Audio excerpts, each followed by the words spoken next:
Tonight at 6, a Facebook post has caused concern for some Wethersfield parents this week, and some went so far as to keep their kids home. Channel 3 Eyewitness News reporter David McKay spoke with one of those parents tonight and sat down with the town's police chief to see what's being done. David.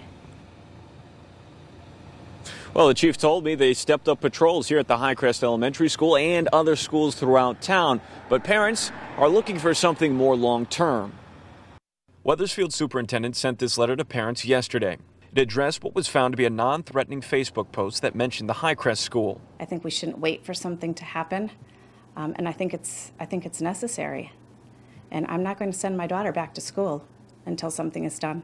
Carrie Lynn O'Neill says she isn't the only parent that's kept her kid home after finding the post herself. Disturbing contents in there, but at the end of it, he hashtags Sandy Hook, hashtag Wethersfield. I think that is a threat, and I think that we as a community should be alarmed. Police were notified and looked into it, but legally there isn't much they found that could be done. There's been a lot of people that are very concerned, and I understand their concern, I truly do. Unfortunately, it's a situation where the police really can't do much about it because it falls under that freedom of speech kind of scenario.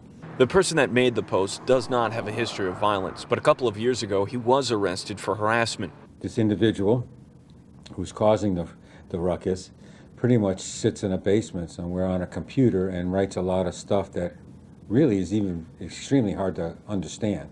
It almost sounds like gibberish. Police did step up patrols around the schools, but O'Neill says security was lackluster when she went to a school concert this week, and the school system's response has not been reassuring.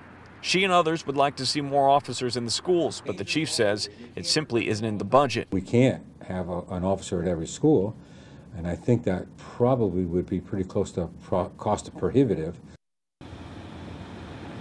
Now, the chief says they can't do much until more information comes about, but until then, his officers will be alert. Live in Wethersfield, David McKay, Channel 3 Eyewitness News.